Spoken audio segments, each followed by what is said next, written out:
नमस्कार दोस्तों, आप सबका स्वागत है आपके अपने चैनल शिव भक्ति में। आज हम आप सबको एक अनोखी कहानी सुनाने जा रहे हैं। अगर आपको ये कहानी पसंद आए तो वीडियो को लाइक और चैनल को सब्सक्राइब जरूर करिएगा। दुर्गापुर गांव में भोला नाम का एक गरीब किसान रहता था। उसकी एक बूढ़ी माँ थी। भोला बड़ी मुश्किल से अपना और अपनी माँ का गुजर बसर किया करता था। एक दिन भोला जंगल से कुछ लकड़ियाँ लेकर अपने घर जाता है। तभी उसकी बूढ़ी माँ आंगन में चूल्हे पर रोटियां बना रही होती है।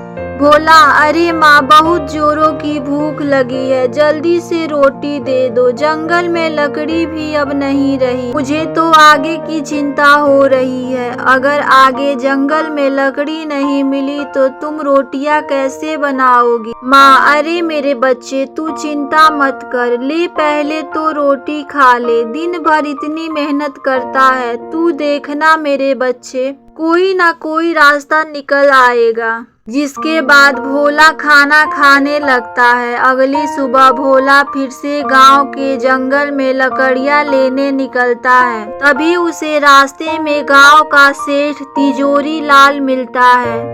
तिजोरी लाल देखने में हट्टा कट्टा आदमी था, जो अपने धन की पोटली अपने साथ लेकर चलता था।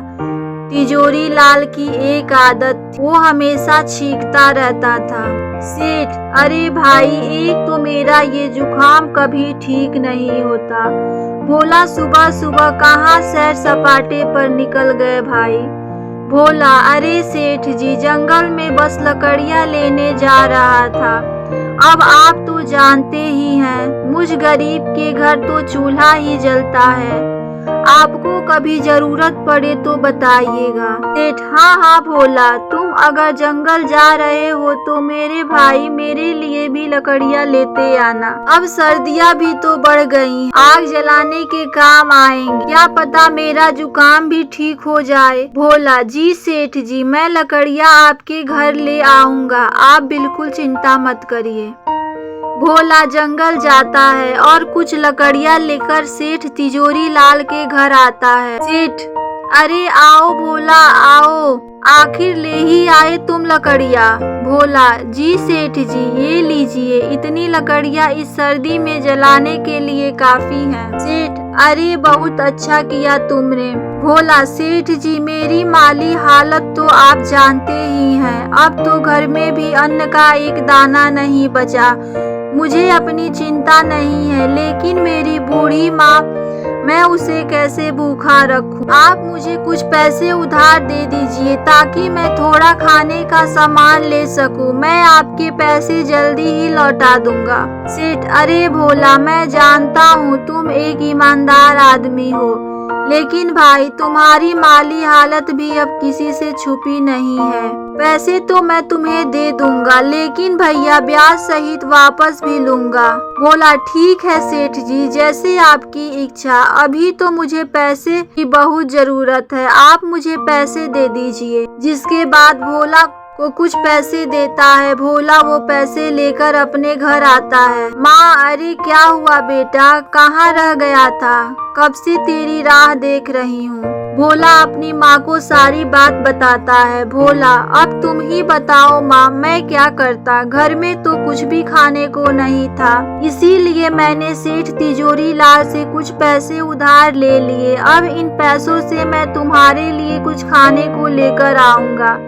माँ, अरे बेटा, तेरे पिताजी जिंदा होते तो हमें ये दिन नहीं देखना पड़ता। तेरे पिताजी इसी गांव में समोसे बनाकर बेचा करते थे। पूरे गांव में उन जैसा समोसा कोई नहीं बनाता था। उनके बनाए समोसे इतने स्वादिष्ट होते थे कि ये सभी गांव वाले उंगलियां चाटते ही रह जाते थे। भोला, क्या सच में माँ पिताजी ऐसे स्वादिष्ट समोसे बनाया करते थे? माँ, बेटा तू एक काम क्यों नहीं करता? सेठ तिजोरी लाल ने जो तुझे पैसे दिए हैं, तू इन्हीं से समोसा बनाने का सामान ले आ और समोसे बनाकर बेचने का काम शुरू कर। ऐसे तेरे पास कुछ पैसे भी आ जाएंगे, जिसके बाद तू सेठ तिजोरी लाल के पैसे भी लौटा देगा। भोला, ये तो तुमने बिल्कुल सही कहा माँ, मैं ऐसा ही करूँगा। तुम देखना, मैं बहुत मेहनत और लगन से समोसे बनाऊंगा, फिर पिताजी की तरह मेरा भी इस गांव में खूब नाम होगा। भोला की माँ भोला की बात पर अपना सिर हाँ में हिलाती है।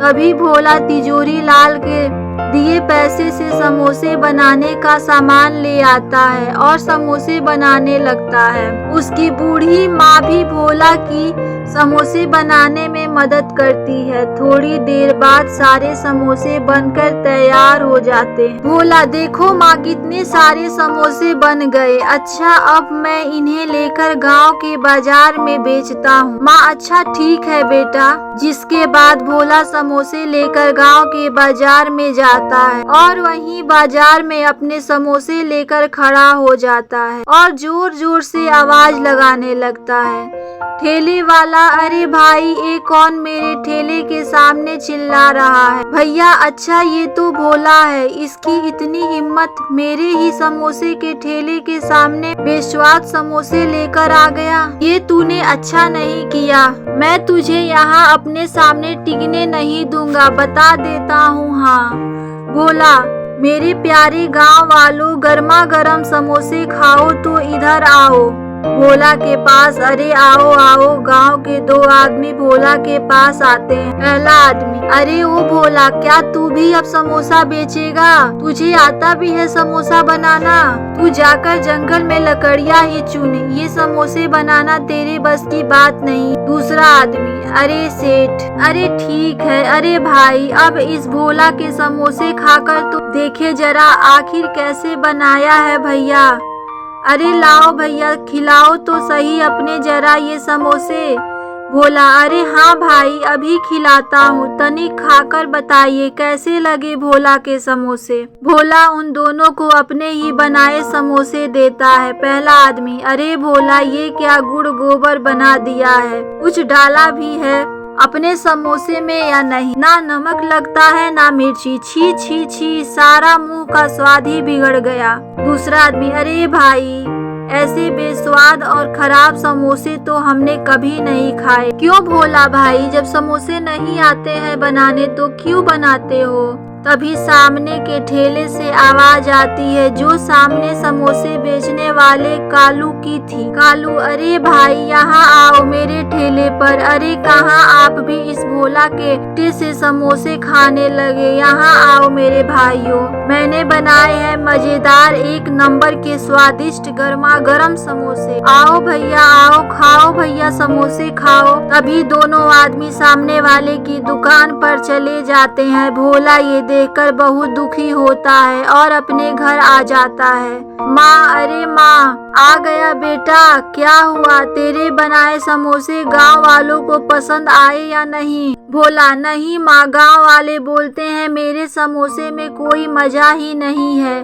सेठ जी ने जितने भी पैसे उधार दिए थे उनका मैं जितना समोसे बनाने का सामान आ सकता था ले आया हूँ। अब और बाकी की सामग्री में कहाँ से लाऊं जिससे समोसे स्वादिष्ट हो? माँ, अरे तू चिंता मत कर मेरे बच्चे, तेरी ईमानदारी और मेहनत को देखते हुए भगवान तुझे जरूर कोई अच्छा रास्ता दिखाएंगे। अगली सुबह सेठ तिजोरी लाल अपने कुछ लठैत नौकरों को लेकर भोला के घर आता है। सेठ, अरे भोला कहाँ हो, बाहर आओ, मेरे पैसे लेकर बैठ गया है। तभी भोला और उसकी माँ बाहर आते हैं। भोला, माफ कर दीजिए सेठ जी, आपसे जो पैसे मैंने उधार लिए थे उनसे मैंने समोसे बनाकर बेचने का काम शुरू किया है, लेकिन मेरे बनाए समोसे किसी ने अभी तक नहीं खरीदे हैं। मालिक, जैसे ही मेरे पास कुछ पैसे आएंगे मैं आपको लौटा दूंगा। सेठ, देख भोला, वो सब मैं नहीं जानता हूँ। हाँ, तेरे बनाए समोसे का क्या भरोसा, कोई खरीदेगा भी या नहीं। मुझे मेरे पैसे ब्याज के साथ चाहिए, नहीं तो अपना घर दे दे मुझे। जब तेरे पास पैसे होंगे आकर छुड़ा लेना अपना घर, समझा? भोला नहीं नहीं सेठ जी, ऐसा मत कीजिए, मुझ गरीब के पास यही तो एक सहारा है, मैं बूढ़ी माँ को लेकर कहाँ जाऊंगा। नहीं नहीं सेठ जी, ऐसा मत कीजिए। भोला की एक बात भी नहीं सुनता, अपने साथ लाए नौकरों से भोला के घर का सारा सामान बाहर आंगन में फेंकवा देता है और वहाँ से चला जाता है। भोला और उसकी माँ वहीं घर के आंगन में उदास बैठे रो रहे थे। थोड़ी देर बाद भोला फिर से अपनी वही बनाए समोसे लेकर बाजार में जाता है और वहाँ चुपचाप उदास मन से किसी के इंतजार करता है कि उसकी बनाए समोसे कोई तो खरीद ले। तभी एक बूढ़ा आदमी भोला के सामने वाले समोसे के ठेले पर जाता है। बूढ़ा, बेटा कई दिन से भूखा हूँ, अभी एक लंबी यात्रा से लौटा हूँ, मुझे कुछ खाने को दे दो। भगवान की तुम पर बड़ी कृपा होगी बेटा।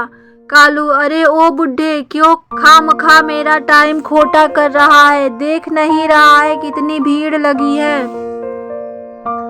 जा यहाँ से, बाद में आना, चल जा यहाँ से, पता नहीं कहाँ कहाँ से चले आते हैं। बूढ़ा आदमी कालू की ऐसी बातें सुनकर बहुत दुखी मन से वहाँ से भोला के पास आता है। बूढ़ा, बेटा तुम ही कुछ खाने को दे दो, जोरों की भूख लगी है, मेरे पास पैसे तो नहीं है, कुछ खाने को दे सकते हो तो दे दो बेटा। भोला, अरे हाँ हाँ क्यों नहीं बाबा जी, मुझे आपसे कोई पैसे नहीं चाहिए, रुकिए मैं आपको अपने बनाए समोसे खिलाता हूँ। कोई मेरे बनाए समोसे तो लेता नहीं है क्योंकि यह स्वादिष्ट नहीं है, इसीलिए आप इन्हें खाकर अपनी भूख मिटा लीजिए। जिसके बाद भोला उस बूढ़े आदमी को समोसे देता है। समोसे खाने के बाद बूढ़ा आदमी, अरे वाह वाह बेटा, तुम्हारा बहुत बहुत धन्यवाद, समोसे खाकर मेरी आत्मा तृप्त हो गई। वाह वाह, बड़ा स्वाद था तेरे बनाए समोसे में। भोला, क्या सच में आप सच बोल रहे हैं? क्या मेरे बनाए समोसे इतने स्वादिष्ट हैं बाबा? बूढ़ा, अरे हाँ हाँ बेटा, अगर तुझे मेरी बातों का यकीन ना आता हो तो खुद ही चख कर देख ले। अभी भोला अपना बनाया एक समोसा उठाता है और खाने लगता है। समोसा खाने के बाद भोला, अरे हाँ बाबा जी, ये तो सच में बहुत स्वादिष्ट है, लेकिन बाबा मैंने तो इनमें ऐसा कुछ भी नहीं मिलाया था जिससे ये इतने स्वादिष्ट और मजेदार हो जाए, ये कैसे हुआ बाबा? बूढ़ा आदमी, बेटा ये सब तुम्हारे ही सच्चे हृदय की वजह से हुआ है, तुमने इतनी मुश्किल में रहकर भी मेरी मदद की। तेरे बनाए समोसे की वजह से मेरी भूख शांत हुई। मेरे लिए इस संसार में सबसे स्वादिष्ट समोसे हैं बेटा। इस गांव में तेरे बनाए समोसे सबको स्वादिष्ट और मजेदार लगेंगे। इसके लिए मैं तुम्हें एक जादुई जड़ी बूटी देता हूँ। तुम जब भी समोसे बनाओगे तो इस जादुई जड़ी बूटी को अपने समोसे में मिला देना, जिसके बाद सभी गाँव वालों को तुम्हारे ही समोसे पसंद आएंगे। लेकिन बेटा ध्यान रखना, जब भी यह जड़ी बूटी किसी लालची आदमी के हाथ में जाएगी तो इसका उल्टा असर हो जाएगा। ये जड़ी बूटी कभी भी उसका भला नहीं करेंगी। इसके बाद वो बूढ़ा आदमी वहाँ से गायब हो जाता है। भोला, आपका बहुत बहुत धन्यवाद बाबा, मैं आपकी ये बात ध्यान रखूंगा। तभी भोला अपने घर जाता है और अपनी बूढ़ी माँ को सारी बात बताता है। दोनों आंगन में ही चूल्हे पर फिर से समोसे बनाने लगते हैं।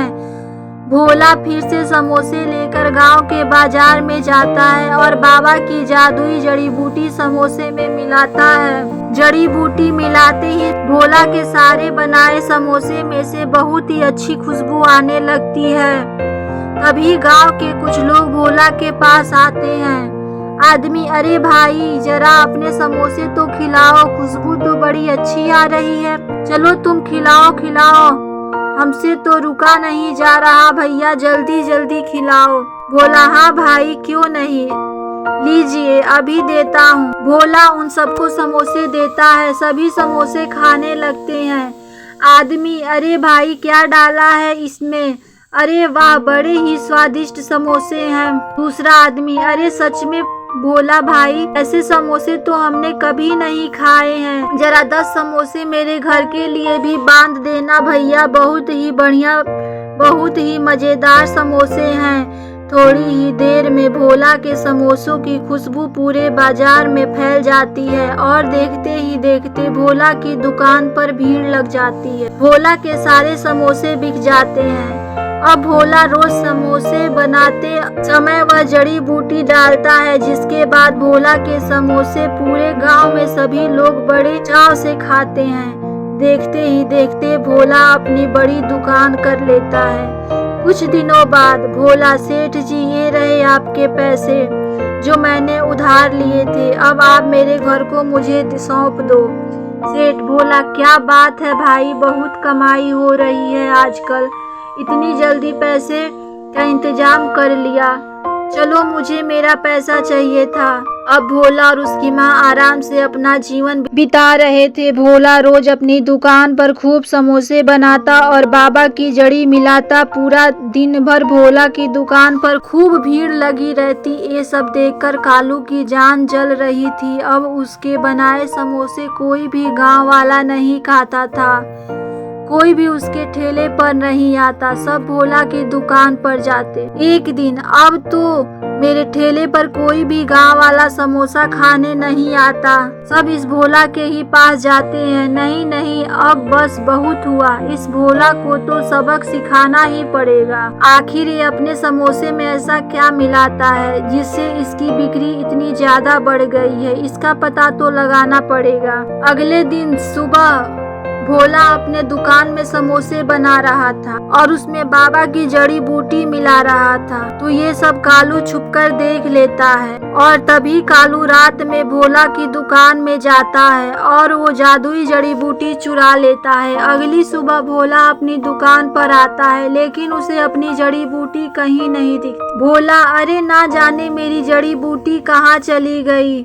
कहीं भी नहीं दिख रही है। कालू, अरे आज तो मेरे मजे ही आ जाएंगे, अपने बनाए समोसे में मैं उस भोला की ये जड़ी बूटी मिलाऊंगा, फिर देखता हूँ कौन जाता है उस भोला की दुकान पर। आदमी, लाओ भाई कालू, आज समोसे भोला की दुकान पर। अभी तक समोसे तो बने नहीं भैया, भूख बहुत तेज लगी है, तो भाई अपने बनाए समोसे ही खिला दो। कालू, अरे हाँ क्यों नहीं भाई, आज ऐसे समोसे खिलाऊंगा कि स्वाद कभी नहीं भूलोगे आप लोग। तभी कालू अपने बनाए समोसे में वही जड़ी बूटी मिलाता है। कालू, अरे वाह कालू, आज तो तेरी चांदी ही कट जाएगी। हाँ, इस जड़ी बूटी के कमाल से सभी लोग आज तेरे ही पास आएंगे समोसे खाने, कितने सारे पैसे आएंगे आज तो। अरे वाह वाह, ये सोचकर ही मुझे तो इतनी खुशी हो रही है। अरे भैया, मजा ही आ जाएगा। कालू जैसे ही उन आदमियों को समोसे देने लगता है, सारे समोसे काले पड़ जाते हैं और उनमें से बहुत ही गंदी बदबू आने लगती है। आदमी, अरे छी छी कालू, अरे कैसे समोसे बनाए हैं, एकदम काले हैं, और ये देखो कितनी बदबू आ रही है। सुंघो, अरे भैया छी छी, तुमने अच्छा नहीं किया भैया, हमारे साथ बता रहे हैं, अब कभी नहीं आएंगे तुम्हारे दुकान पे समोसा खाने। कालू, अरे भाई मेरी तो कुछ समझ में नहीं आ रहा है कि भाई ये सब कैसे हुआ। तभी देखते ही देखते कालू के ठेले में आग लगने लगती है और कुछ ही देर में उसका पूरा ठेला जलकर राख हो जाता है। कालू, अरे अरे ये क्या हो गया, मेरा तो सारा ठेला ही जलकर राख हो गया, लगता है ये सब उसी जड़ी बूटी की कमाल है। हाय हाय, मैं क्या कर दिया, मुझे वो जड़ी बूटी भोला की दुकान से नहीं चुरानी चाहिए थी, ये सब मेरी वजह से हुआ है, मैंने लालच में आकर अपने ही पैरों पर कुल्हाड़ी मार ली। भोला कालू की ये सब बातें वही खड़ा सुन रहा होता है। अच्छा, तो वो जादुई जड़ी बूटी कालू ने चुराई थी, लेकिन ये कालू ये नहीं जानता कि जब भी कोई उस जड़ी बूटी का उपयोग अपने लालच के लिए करेगा तो वो जड़ी बूटी अपना उल्टा असर करेगी और उस इंसान को अच्छा सबक सिखाएगी। बेचारा कालू लालच ना करता तो ये सब नहीं होता, लालच ने तो उसे बर्बाद कर दिया। अगर आपको ये कहानी पसंद आए तो वीडियो को लाइक और चैनल को सब्सक्राइब जरूर करिएगा।